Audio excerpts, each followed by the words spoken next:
Hello my dear lovely students, welcome back to my channel Shubham lecturer. Student, आज का ये video class 12 physics का एक मोस्ट इंपॉर्टेंट वीडियो है। तो जितने भी हमारे स्टूडेंट इस बार 12th में हैं और जिनको 2024 में फिजिक्स का पेपर देना है वो इस वीडियो को शुरू से लेकर लास्ट तक देखेंगे, क्योंकि आज के इस वीडियो में मैं आपको बताऊंगा क्लास 12 फिजिक्स के कुछ ऐसे महत्वपूर्ण न्यूमेरिकल्स को जो आपके बोर्ड एग्जाम में लगभग हर साल पूछे जाते हैं। और मैं कोई छोटे मोटे न्यूमेरिकल्स को नहीं बताने वाला, मैं आपको इस वीडियो में उन न्यूमेरिकल्स को सॉल्व कराऊंगा जो आपके लघु उत्तरीय प्रश्न और विस्तृत उत्तरीय प्रश्नों में पूछे जाते हैं।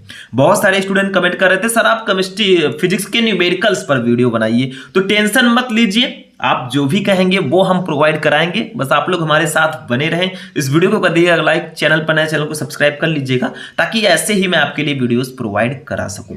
तो आज के इस वीडियो में हम कुछ ज्यादा नहीं लेकिन 3 ऐसे महत्वपूर्ण न्यूमेरिकल्स को सॉल्व करेंगे जो हर साल आपके बोर्ड एग्जाम में आते हैं। आप प्रीवियस ईयर पेपर उठाकर देख लेंगे तो ये आपको कहीं ना कहीं देखने को जरूर मिलेंगे। ठीक है, तो बस इनको सॉल्व करके जाना फिजिक्स का पेपर देने, 10 से 15 नंबर आपका क्लियर रहेगा।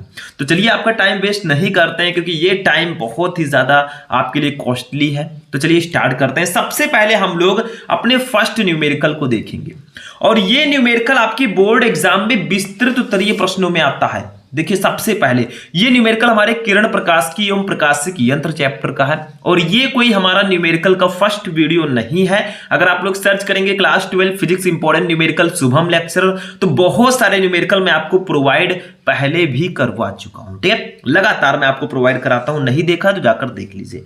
देखिए, सबसे पहला क्वेश्चन, इसमें 1 नहीं 2 नहीं 3 नहीं पूरे 4 चीजें आपको ज्ञात करनी है। देखो, 60 डिग्री अपवर्तक कोण वाले प्रिज्म का पीले प्रकाश के लिए अपवर्तनांक √2 है। अल्पतम विचलन की स्थिति में ज्ञात कीजिए। सबसे पहले आपको अल्पतम विचलन कोण निकालना है जिसको हम लोग डिनोट करते हैं भाई डेल एम से। ठीक है, अल्पतम विचलन कोण को हम किससे डिनोट करते हैं? डेल एम से। उसके बाद में आपको निकालना है आपतन कोण, इसको हम लोग आई से डिनोट करते हैं। उसके बाद में आपको निकालना है अपवर्तन कोण, इसको हम लोग आर से डिनोट करते हैं। और उसके बाद में आप लोगों को निकालना है निर्गत कोण। तो ये 4 चीजें आपको निकालनी है, इसीलिए इसको लॉन्ग क्वेश्चंस की कैटेगरी में रखा गया है। 5 नंबर वाले क्वेश्चंस हैं ये, इसको ध्यान से समझ लेना। इससे रिलेटेड कोई भी न्यूमेरिकल आएगा आप लोग चुटकियों में सॉल्व कर देंगे बिना कुछ सोचे समझे। तो इसमें एक फॉर्मूला लगेगा जो आपको शायद पता होगा, n = sin a + del m/2 upon sin a/2, वही वाला फॉर्मूला लगेगा। बट सबसे पहले हम लोग जो दिया गया है उसको लिख लेते हैं। आखिर हमको क्या क्या दिया गया? देखो, हमें 60 डिग्री अपवर्तक कोण दिया गया है, यानी कि हमें भैया a की वैल्यू दी गई है। अपवर्तक कोण को हम लोग नोट करते हैं a से, ये हमें दिया गया है, इसकी वैल्यू है भैया 60 डिग्री। ठीक है, उसके बाद में आपको दिया गया है अपवर्तनांक √2, यानी कि हमें n भी दिया गया है, इसकी वैल्यू है स्टूडेंट √2। यही 2 चीजें दी गई हैं और इन्हीं 2 चीजों के बल पर हमें क्या क्या निकालना है। सबसे पहले डेल m निकालना है। ठीक है, उसके बाद में आपतन कोण I निकालना है, उसके बाद अपवर्तन कोण R निकालना है, उसके बाद में निर्गत कोण निकालना है। तो ये सब हमें निकालना है। ठीक है, और हम निकालेंगे भी। देखो, सबसे पहले हम लोग निकालेंगे अल्पतम विचलन कोण। अगर आपको अल्पतम विचलन कोण निकालना है तो एक फॉर्मूला लगाना होगा, उस फॉर्मूले को हम लोग यहाँ पे अप्लाई करेंगे और सबसे पहले हम लोग स्टार्ट करेंगे, फर्स्ट वाला स्टेप सॉल्व करेंगे। देखिए, एक फॉर्मूला आपने पढ़ा होगा, सुना होगा, देखा होगा कहीं ना कहीं। ठीक है, कुछ ना कुछ तो किया ही होगा। n = sin a + del m upon 2 upon sin a/2। अगर आप किरण प्रकाश की चैप्टर पढ़ रहे हैं और ये फॉर्मूला आपको नहीं पता है तो पढ़ना बेकार है भैया, ले लो झोला चल दो। ठीक है, तो ये चीज आपको जरूर याद रखना, ये फॉर्मूला बहुत इंपॉर्टेंट है। यहां पे आप लोग कहेंगे सर n की वैल्यू तो हमें दी ही गई है √2, तो हम n के जगह पर √2 लिख देंगे। ठीक है, जो दिया गया उसको लिख देंगे। हमें डेल m निकालना है, तो इसको अभी देखो कैसे निकालता हूं मैं, ध्यान दीजिए। साइन, देखिए a की वैल्यू भी हमें दी गई है 60 डिग्री, तो a के जगह पर हमने लिख दिया 60 डिग्री और plus del m upon 2 two तो आपका ऐसे रहेगा, इसको हम चेंज नहीं कर सकते। अपान साइन ए की वैल्यू हमें कितनी दी गई है, यहां पे भी ए है, ऊपर भी ए था, तो यहां पे भी 60 डिग्री रखेंगे भैया। अपान 2 ये हमें दिया गया। यहां से इसको कट करेंगे, 60 डिग्री है, 2 है, तो भैया 30 डिग्री आएगा। ठीक है, तो हमारा फाइनली यहां पे √2 इक्वल टू जो आएगा वो आएगा sine 60 degree plus del M by 2 upon 2 और upon sine 30 degree, sine 30 degree. अब भैया हम एक काम करेंगे, इस साइन 30 डिग्री को इधर ले जाएंगे, इधर देखिए बटे में है, इधर जाएगा तो गुणे में हो जाएगा। ठीक है, तो चलिए साइड में ले चलते हैं, मतलब नीचे से ऊपर इसको ले चलते हैं। अब देखिए स्टूडेंट, यहां पे हम करेंगे क्या, यहां साइन 30 डिग्री को इधर ले चलते हैं, तो ये हमारा √2 इंटू साइन 30 डिग्री हो जाएगा। ठीक है, इसको मैंने कर दिया। इधर बचा क्या भैया, इधर बचा sine 60 degree plus del M upon 2। ठीक है, ये भैया इधर बचा। अब चाहे लेफ्ट में लिखें चाहे राइट में लिखें, अब इनको हम हटा देते हैं, यहां से सॉल्व करते हैं। देखो, इसको इधर ले आते हैं, इसको इधर ले चलते हैं, कोई प्रॉब्लम नहीं है, इधर उधर होता रहता है जिंदगी में। ठीक है, तो sine 60 degree plus del M upon 2, ठीक है, इक्वल टू, इनको इधर ले आते हैं, √2 इंटू, देखो साइन 30 डिग्री की वैल्यू कितनी होती है, इसकी वैल्यू होती है 1/2, तो इसको यहां पे लिख देंगे, मतलब मैं इसको इधर लेकर आया, वैल्यू रख दिया। ठीक है, इतना तो आप समझ सकते हैं। ठीक है, छोटे बच्चे तो है नहीं। अब देखिए क्या करना है आपको, यहां पे थोड़ा सा ध्यान दीजिएगा, थोड़ा सा माइंड लगाना है। साइन, इस तरह के क्वेश्चंस को बहुत सारे स्टूडेंट आधा सॉल्व करते हैं, बस छोड़ देते हैं। भाई क्यों छोड़ दिया, कुछ है नहीं, ये आपका इतना हो गया।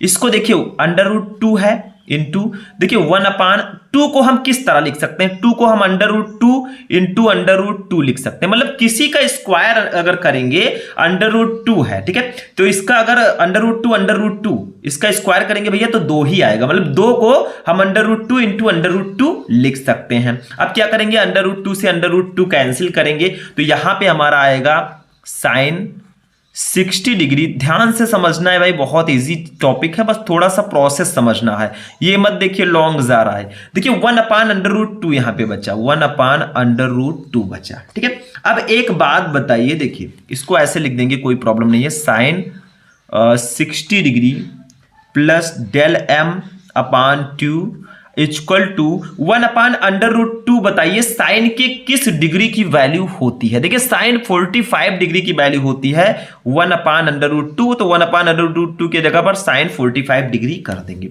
साइन से साइन को करेंगे कैंसिल, हम दोनों कैंसिल हो गए, तो बचेगा क्या हमारा यहाँ पे 60 डिग्री प्लस डेल एम। अब देखिए धीरे धीरे सॉल्व हो रहा है एकदम इजीली, इक्वल टू ये हमारा 45 डिग्री हो गया। ठीक है, अब यहां पे थोड़ा थोड़ा ध्यान देना है आपको, कुछ नहीं करना, ये आपका 60 डिग्री और plus del m equal to हो जाएगा। देखिए 42 डिग्री है, ये 2 इधर भाग में है, इधर जाएगा तो गुणे में होगा, तो 90 डिग्री हो जाएगा। देखिए 42 का 2 से गुणा होगा भैया, कितना होगा, 90 ही होगा। ठीक है, अब देखिए यहां से हम डेल एम इक्वल टू निकाल लेंगे, अल्पतम विचलन कोण हमारा आ गया। आप देखो ये 90 डिग्री है, इसको ऐसे रहने देंगे, इधर भैया 60 डिग्री प्लस में, इधर आएगा माइनस में, होगा 60 डिग्री। अब यहां से हमारा अल्पतम विचलन कोण डेल एम जो आया वो हमारा 30 डिग्री आ गया।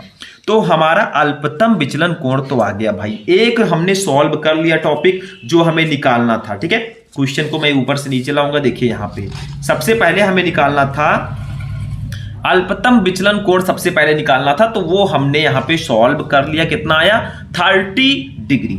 अब हम निकालेंगे आपतन कोण, जो हमारा सेकेंड प्रोसेस है उसको चलिए निकालते हैं। ऐसे ऐसे हम तीनों को, ये दोनों तीनों बहुत सरल हैं, आपने अल्पतम विचलन कोण निकाल लिया, अब इन दोनों को बहुत ही आसानी से फाइंड आउट कर सकते हैं। चलिए देखते हैं। अब देखिए स्टूडेंट, यहां पर हम दूसरा निकालते हैं आपतन कोण। देखिए आपतन कोण का एक फॉर्मूला होता है, बहुत आसानी से आप सेकेंड वाला स्टेप सॉल्व कर सकते हैं। सेकेंड ऐसे लिख दीजिएगा, आपतन कोण, इसको हम लोग डिनोट करते हैं आई से। आई इक्वल टू फॉर्मूला होता है ए प्लस डेल एम बाई 2, ये आपतन कोण का फॉर्मूला होता है, इसको याद रखिएगा। तो आई इक्वल टू, ए की वैल्यू हमें ऑलरेडी दी ही गई थी, देखो ऊपर 60 डिग्री, ठीक है, यहां पे भी देख लो मैंने लिखा है 60 डिग्री। ठीक है, तो ए की वैल्यू हो गई 60 डिग्री प्लस डेल एम की वैल्यू हमने 30 डिग्री अभी निकाला है, और 2, देखिए डेल एम निकाल लिया, तो अब आपतन कोण भी निकल गया हमारा। आई इक्वल टू आ गया भैया 90 डिग्री अपान 2, यानी कि आई इक्वल टू हमारा आया 90 डिग्री को 2 से डिवाइड करोगे कितना आएगा बताओ, इतना तो जानते हो 45 डिग्री आएगा। तो आपतन कोण हमारा 45 डिग्री आ गया, ठीक है, ये इतना हो गया। अब देखिए तीसरा हम निकालते हैं अपवर्तन कोण, ये भी बहुत इजी है। तीसरा स्टेप सॉल्व करते हैं स्टूडेंट। तीसरा हमारा है अपवर्तन कोण, अपवर्तन कोण, ठीक है।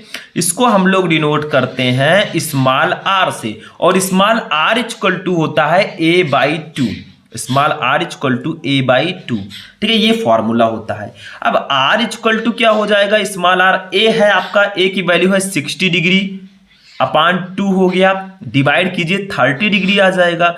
ये हमारा तीसरा स्टेप हो गया। आपतन कोण जो आया वो आ गया भैया 30 डिग्री, ठीक है। तो ये भी हमारा सॉल्व हो चुका है, ये आपतन कोण। एक चीज आपको और निकालनी है। अब देखिए स्टूडेंट, हमारा जो चौथा स्टेप है निर्गत कोण, ठीक है।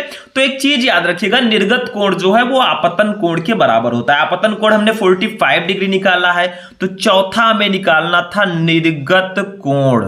निर्गत कोण ये किसके बराबर होता है, निर्गत कोण इक्वल टू आपतन कोण, आपतन कोण, और आपतन कोण हमने निकाला है 45 डिग्री, 45 डिग्री, ठीक है। तो ये हमारा आंसर हो जाएगा चौथे का, बस इतना लिख देना है। अब आप लोग कहेंगे सर ये थोड़ा सा लॉन्ग था, देखो ये विस्तृत उत्तरीय प्रश्न है और ये लॉन्ग रहेगा, मैंने पहले ही बताया।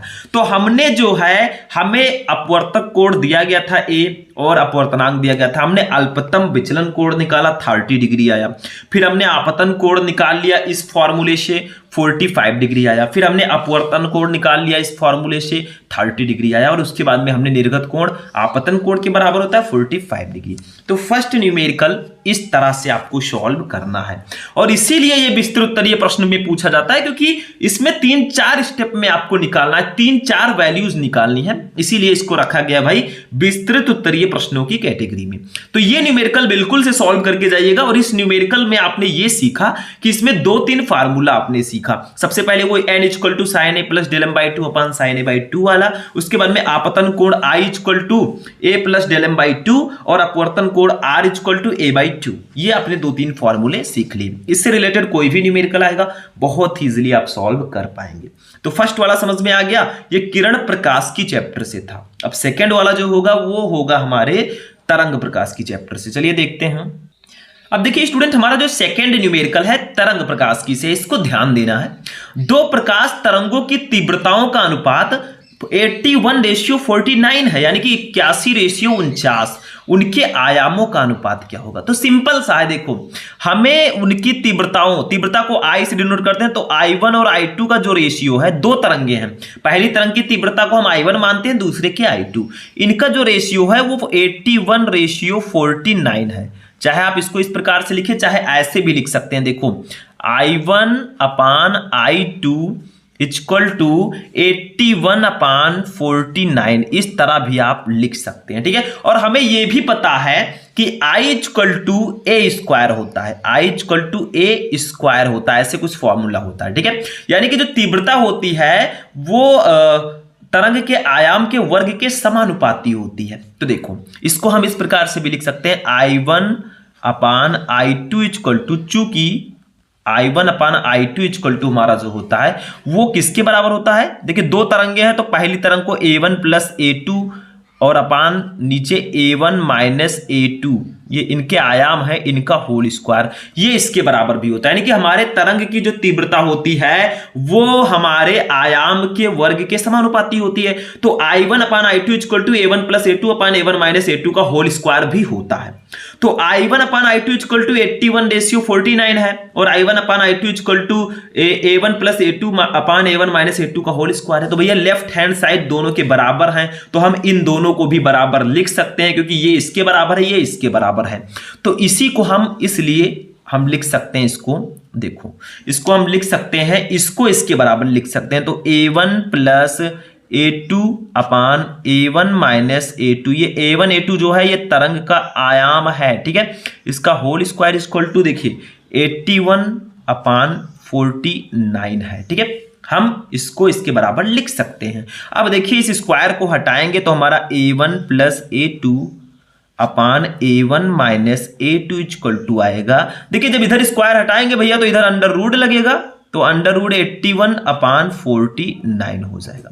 अब भैया 81 का अंडर रूट करोगे कितना आएगा, देखो इसको मैं लिख देता हूं a1 plus a2 upon a1 minus a2 equal to 81 का अंडर रूट करोगे 9 आएगा, 9 9 जा 81, 47 का अंडर रूट करोगे 7 आएगा, 7 7 जा 49, ठीक है। तो ये आपका आ गया 9/7।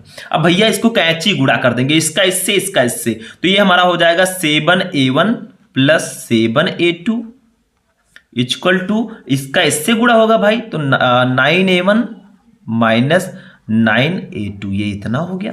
अब एक काम करो ध्यान से समझना, a2 को इस साइड में ले आओ और a1 को इस साइड में ले जाओ भाई, दोनों को बराबर कर दीजिए, a1 है a2 है, दोनों को एक एक साइड में, तो ये हो जाएगा 7a1 और ये भी हमारा देखिए यहां पे ध्यान दीजिए थोड़ा सा, हम क्या करते हैं 7a2 ये हम रहने देते हैं इधर, और इधर प्लस 9a2 को ले आते हैं, क्योंकि इधर देखिए माइनस में इधर आएगा प्लस में हो जाएगा। a1 को हम इधर आपका 9a1 है ही, और इस a1 को इधर ले आते हैं, ये 7a1 हो जाएगा। देखिए हमने a2 को इस a2 को इधर ले आया और इस 7a1 को इधर लेकर चले गए, ये देखिए 9 7 जुड़ जाएंगे, तो 9 7 कितना होता है 16a2 हो जाएगा ये, और अपान ये कितना हो जाएगा 9 में से 7 जाएगा तो ये हो जाएगा 2a1, ठीक है, ये इतना हो जाएगा। अब देखिए क्या करेंगे हम लोग, ध्यान दीजिए, ये आपका a1 है, ये a2 है, इस 2 को हम इधर ले आएंगे, ठीक है, इस 2 को हम इधर लाएंगे, क्योंकि हमें पहली तरंग का आयाम और दूसरी तरंग के आयाम का अनुपात निकालना है, तो ये हो जाएगा 16/2, ठीक है, equal to a1 upon a2 हो गया। या इसी को लिख सकते हैं, देखिए इसको कट कर दीजिए थोड़ा सा, देखिए 2 1 जा 2, 2 8 जा हो जाएगा 16, तो इसको हम लिख सकते हैं a1, इसको इधर ले आते हैं, अपान a2 इक्वल टू ये 8 अपान 1 हो जाएगा, 8 अपान 1। अब इसको अगर रेशियो में लिखना चाहे तो हम लिख सकते हैं a1 रेशियो a2, यही इनका अनुपात होगा, इक्वल टू 8:8:1, यही आंसर हो जाएगा। यही दोनों तरंगों के आयामों के अनुपात का आंसर होगा 8:1। तो अगर दो तरंगों की तीव्रताओं का अनुपात 81:49 है तो उनके आयामों का अनुपात जो होगा वो 8:1 होगा, क्योंकि I1 जो है वो रेशियो I2 81:9 दिया गया है। I1 अपान I2 जो होता है वो A1 plus A2 upon A1 minus A2 का होल स्क्वायर इसके बराबर होता है। हमने A1 plus A2 upon A1 minus A2 के होल स्क्वायर को 81/49 के बराबर लिख दिया, फिर हमने इसको सॉल्व कर दिया। फाइनली जो हमारा आंसर आया भैया वो A1 और A2 का जो रेशियो आया, पहली तरंग के आयाम और दूसरी तरंग के आयाम का जो अनुपात आया वो 8:1 आया। बस हो गया, ये भी सिंपल सा था। ठीक है, तो ये आपका सेकेंड न्यूमेरिकल था। एक और बहुत ज्यादा इंपॉर्टेंट, देखिए ये क्वेश्चन जो है लघु उत्तरीय प्रश्नों में आता है, तो इसको बहुत ही अच्छे से आपको सॉल्व करके जाना है, क्योंकि क्वेश्चन में दम है भाई। ठीक है, अब हम तीसरा न्यूमेरिकल अपना सॉल्व करेंगे जो कि हमारे इसी चैप्टर से होगा और काफी ज्यादा इंपॉर्टेंट न्यूमेरिकल है। तो चलिए देखते हैं। अब देखिए स्टूडेंट, हमारा जो नेक्स्ट न्यूमेरिकल है ये काफी ज्यादा इंपॉर्टेंट है। हमारी एनसीईआरटी में भी ये न्यूमेरिकल दिया गया, इसका जिक्र किया गया है। ठीक है, और ये न्यूमेरिकल आपको सॉल्व करके ही जाना है, क्योंकि ये न्यूमेरिकल काफी ज्यादा इंपॉर्टेंट है। ठीक है, तो देखिए सबसे पहले ये फ्रिंज से रिलेटेड न्यूमेरिकल है, आपने शायद पढ़ा होगा। ये हमारे लघु उत्तरीय प्रश्नों में आता है। देखो, यंग के दिक् रेखा छिद्र प्रयोग में स्लिटें 0.28 मिलीमीटर दूरी पर है। ये स्लिटों की दूरी दी गई है। ऐसे न्यूमेरिकल बहुत इंपॉर्टेंट होते हैं, एनसीईआरटी में भी है और हमारे एग्जाम में कई बार आ चुका है। तो यंग के दिक् रेखा छिद्र प्रयोग में स्लिटें 0.28 मिलीमीटर दूरी पर हैं। ध्यान दीजिएगा, पहले न्यूमेरिकल पढ़िए। और पर्दा 1.4 मीटर दूर रखा है। ये पर्दे की दूरी हमें दी गई है। केंद्रीय दीप्त फ्रिंज और चौथी दीप्त फ्रिंज के बीच की दूरी 1.2 सेंटीमीटर, मतलब केंद्रीय दीप्त फ्रिंज और चौथी दीप्त फ्रिंज, ये चौथी याद रखिएगा, ठीक है, के बीच की दूरी 1.2 सेंटीमीटर है। तो प्रयोग में प्रयुक्त प्रकाश की तरंगदैर्घ्य एवं दीप्त फ्रिंज की चौड़ाई ज्ञात कीजिए। तो देखिए हमें जो जो दिया गया है पहले उसको लिखेंगे। हमें फ्रिंज से पर्दे की बीच की दूरी हमें दी गई है D। ये आपका है फ्रिंज से पर्दे की बीच की दूरी। ठीक है, अब देखिए यहाँ पे हमें कैपिटल डी दिया गया है। कैपिटल डी क्या है मैं बोल रहा हूं, आप लिख दीजिएगा, फ्रिंज से पर्दे के बीच की दूरी। ठीक है, ये हमें 1.4 मीटर दिया गया है। अब आप लोग कहेंगे सर जी कहां है? देखिए यहाँ पे पर्दा 1.4 मीटर की दूरी पर रखा है, यानी कि फ्रिंज से पर्दे के बीच की दूरी है। ठीक है, उसके बाद में हमें दिया गया है स्लिटों की बीच की दूरी। देखिए ये स्लिटें इतनी दूरी पर है तो 0.28 मिलीमीटर, तो स्लिटों की बीच की दूरी को हम स्मॉल डी से डिनोट करेंगे। ये हमें दिया गया है 0.28 मिलीमीटर। अब भैया मिलीमीटर को पहले हम मीटर में कन्वर्ट करेंगे। कितने मिलीमीटर इक्वल टू 1 मीटर होता है? 10 की पावर 3 यानी कि 1000। तो इसको जब हम मीटर में कन्वर्ट करेंगे तो 0.28 इंटू 10⁻³ मीटर आएगा, क्योंकि अगर आपको 0.28 मिलीमीटर को मीटर में कन्वर्ट करना है तो 1000 से डिवाइड करना पड़ेगा। जब आप डिवाइड करेंगे तो 1000 को 10 की पावर 3 लिख देंगे, उसको ऊपर ले जाएंगे, -3 हो जाएगा, काम खत्म।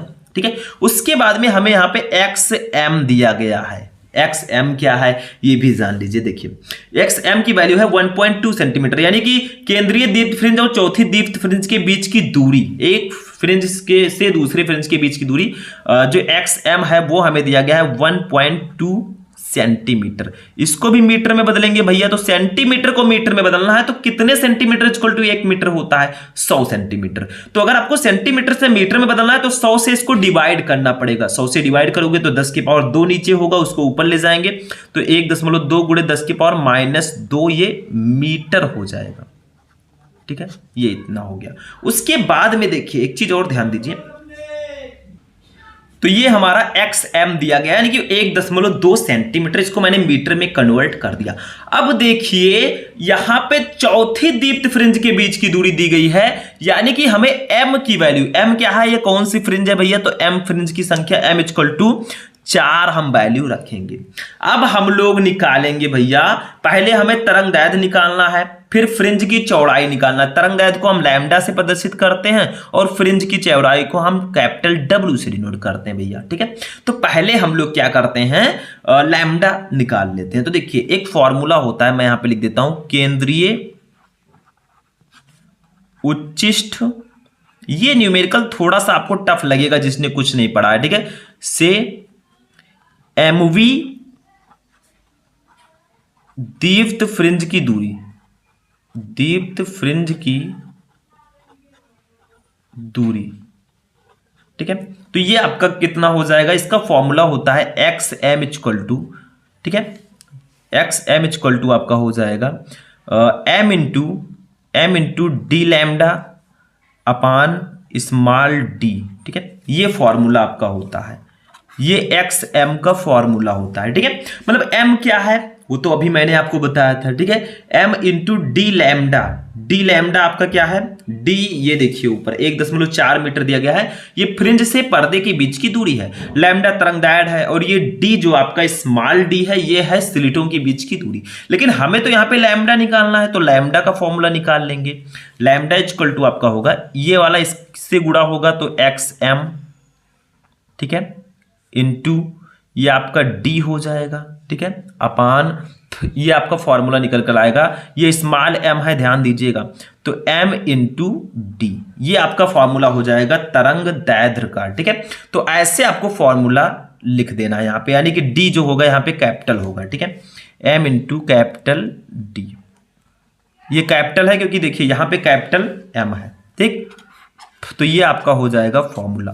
अब इसी फॉर्मूले पर हम वैल्यू रखेंगे। XM की वैल्यू हमें दी गई है, स्मॉल d की वैल्यू दी गई है, M की वैल्यू दी गई है, कैपिटल D की वैल्यू दी गई है, सब दिया गया है, तो वैल्यू रख दीजिए, हमारा आंसर आ जाएगा। ठीक है, तो चलिए देखते हैं, वैल्यू रखते हैं इस पे।